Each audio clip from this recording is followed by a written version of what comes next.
ശ്രീനാരായണ സാഹോദര്യ പുരസ്കാരത്തിൻ്റെ മഹത്വം എത്രമാത്രമാണെന്ന് ഞാനിപ്പോൾ മനസ്സിലാക്കുന്നു. കാരണം മനുഷ്യർക്കൊപ്പം എന്ന ഒരു പ്രമേയവുമായി കേരള യാത്ര നടത്തിയ വലിയൊരു വ്യക്തിത്വത്തിന് അവർ നൽകുമ്പോൾ ഇതൊരു മാനവികതയ്ക്ക് അടിസ്ഥാനമാക്കിക്കൊണ്ടുള്ളതായിരുന്നു.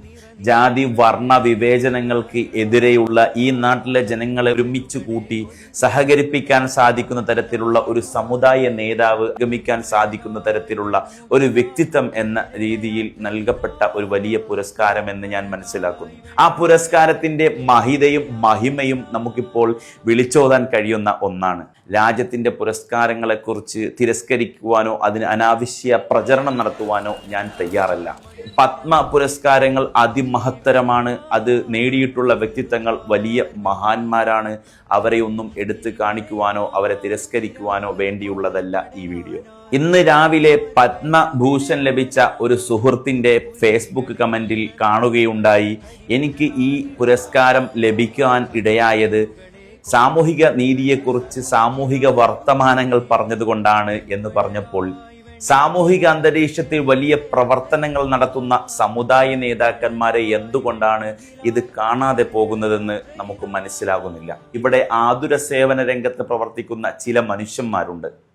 ഞാൻ നേരത്തെ പറഞ്ഞതുപോലെ ശ്രീനാരായണ ഗുരു സാഹോദര്യ പുരസ്കാരം നേടിയ ശ്രീ കാന്തപുരം AP അബൂബക്കർ മുസ്ലിയാരെ പോലെ അനാഥരായ 1500ഓളം വരുന്ന മക്കളെ, 15 വയസ്സിൽ താഴെയുള്ള കുട്ടികളെ ഇന്നും അദ്ദേഹം ഭക്ഷണം നൽകി, വസ്ത്രം നൽകി, വിദ്യാഭ്യാസം നൽകി സമൂഹത്തിന്റെ ഉന്നതിയിലേക്ക് എത്തിക്കുന്നു. 10,000കണക്കിന് മക്കളെ അവിടുന്ന് പഠിപ്പിച്ചു വിടുന്നു. അതിൽ ജാതിയോ വർണ്ണമോ മതമോ ലാംഗ്വേജോ അത്തരം ഒരു വേർതിരിവോ അദ്ദേഹത്തിന്റെ സ്ഥാപനങ്ങളിൽ ഞാൻ കണ്ടിട്ടുമില്ല. അങ്ങനെ ഒരു വിവേചനം അദ്ദേഹം കാണിക്കുന്നുമില്ല. അത് നമുക്ക് പ്രകടമാക്കി തന്നതാണ് കേരള യാത്രയിലൂടെ അദ്ദേഹത്തിന്റെ ഈ ഒരു മനുഷ്യർക്കൊപ്പം അല്ലെങ്കിൽ മാനവികത ഉണർത്തുന്ന അദ്ദേഹം നടത്തിയ വലിയ സാഹോദര്യ പ്രീണനവുമൊക്കെ. അത്തരം വലിയ സാമൂഹിക വിപ്ലവങ്ങൾ ഉണ്ടാക്കിയ, മതസൗഹാർദ്ദമുണ്ടാക്കിയ, വിദ്യാഭ്യാസ വിപ്ലവമുണ്ടാക്കിയ, കേരളത്തിൽ തന്നെ ആദ്യത്തെ നോളജ് സിറ്റിയിലേക്ക് വഴി തുറച്ച അദ്ദേഹത്തെ പോലെ ഒരു വ്യക്തിത്വങ്ങളെ ആദരിക്കുവാൻ എന്തിനാണ് മടിച്ചു നിൽക്കുന്നത് എന്ന് എനിക്ക് മനസ്സിലാകുന്നില്ല.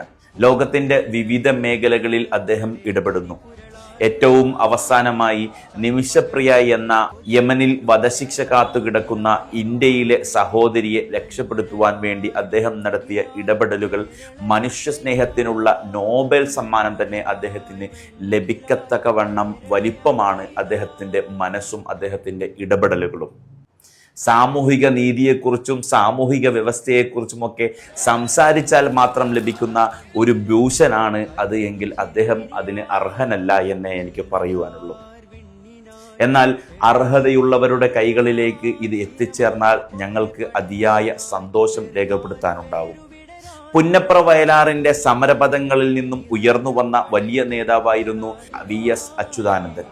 അദ്ദേഹത്തിന്റെ പാവന സ്മരണക്ക് മുന്നിൽ നൽകിയ ഈ പത്മവിഭൂഷൺ അദ്ദേഹത്തെ ആദരിക്കുന്നതിന് തുല്യം തന്നെയാണ്. കേരളത്തെ തൊഴിലാളി വർഗത്തോട് ചേർന്ന് അദ്ദേഹം നടത്തിയ പ്രയത്നങ്ങൾ അതിവലുതാണ്, മഹത്തരമാണ്. അദ്ദേഹത്തെ ആദരിച്ചേ മതിയാകൂ.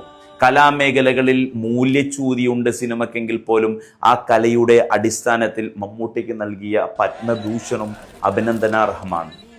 എന്നാൽ ചിലരുടെ ഇടയിലേക്ക് എത്തിച്ചെല്ലുന്ന പത്മഭൂഷണുകൾ വർഗീയ പരാമർശങ്ങൾക്ക് അപ്പുറത്തേക്ക് ഏത് തരത്തിലുള്ള രാഷ്ട്രീയ സ്വാധീനമാണ് അദ്ദേഹത്തെ കൊണ്ട് നേടാൻ സാധിക്കുന്നതെന്ന് നാം മനസ്സിലാക്കേണ്ടതുണ്ട്. വോട്ട് ബാങ്കിന് വേണ്ടിയാണ് ആരെയെങ്കിലും നിങ്ങൾ ഇത്തരത്തിൽ തിരഞ്ഞെടുക്കുന്നത് എങ്കിൽ ഈ നാടിന്റെ വലിയ അന്തസ്സിനെയും ആഭിചാരിത്വത്തെയും ഒക്കെ എടുത്തു കാണിക്കുന്ന വലിയ ബഹുമതികളാണ് ഇത് എന്ന് ചിലർ മനസ്സിലാക്കേണ്ടിയിരിക്കുന്നു. ഈ പുരസ്കാരങ്ങൾക്ക് വില കുറച്ച് ആരുമൊട്ടും കാണരുത്. കാരണം ഇത് നമ്മുടെ രാജ്യത്തിൻ്റെ പുരസ്കാരമാണ്. വലിയ വർത്തമാനങ്ങൾ പറഞ്ഞുകൊണ്ട് മാത്രം നേടാൻ സാധിക്കുന്ന ഒന്നല്ല ഇത്. അദ്ദേഹത്തിന്റെ പേര് നാമകരണം ചെയ്ത് മുമ്പോട്ട് പോയാൽ മാത്രമേ ഇത്തരം പുരസ്കാരങ്ങൾ ലഭിക്കുവാൻ ഇടയാവുകയുള്ളൂ. കേരളത്തിൽ നിന്ന് അത്തരം പേര് പോയില്ല എന്ന വിവാദങ്ങൾക്കപ്പുറം ആരാണ് അദ്ദേഹത്തിന്റെ കീർത്തി പരത്താൻ ശ്രമിച്ചത്? അവർ ഇതിന് ഉത്തരം പറയേണ്ടിയിരിക്കുന്നു. ഉത്തരവാദിത്തപ്പെട്ടവരാണ്. കേരളക്കരയിൽ പല വർഗീയ പരാമർശങ്ങളും നടത്തിയ ചില വ്യക്തിത്വങ്ങൾക്ക് ലഭിക്കുക എന്നതുകൊണ്ട് ഈ പുരസ്കാരത്തിന്റെ മൂല്യം ഇടിഞ്ഞു പോവുകയല്ല ഉള്ളത്. കാരണം ഇതിന് അർഹരാണ് എന്ന് കരുതി നൽകുന്ന ചില വ്യക്തികളുണ്ടല്ലോ. അവരുടെ വിലയും അവരുടെ മതിപ്പുമൊക്കെയാണ് മാറിപ്പോകുന്നത്. ഈ വോട്ട് ബാങ്കുകൾക്കപ്പുറം ഈ പുരസ്കാരങ്ങൾക്കൊക്കെ വലിയ മഹത്വമുണ്ട് എന്ന് നാം മനസ്സിലാക്കേണ്ടതുണ്ട്. ലഭിക്കേണ്ടവർ മുന്നോട്ട് വരട്ടെ. സമുദായ നേതാക്കളുടെ ഇടയിൽ പോലും വർഗീയ പ്രചാരണങ്ങളും വർഗീയ അഴിമതികളും ഒന്നും ഇല്ലാത്ത ചിലരുണ്ട്.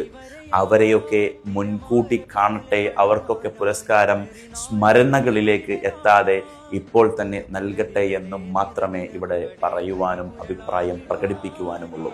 അതിപകലുകളെ കൊതിച്ചിതലുകളെ സകുമതിലായിടുവാനേ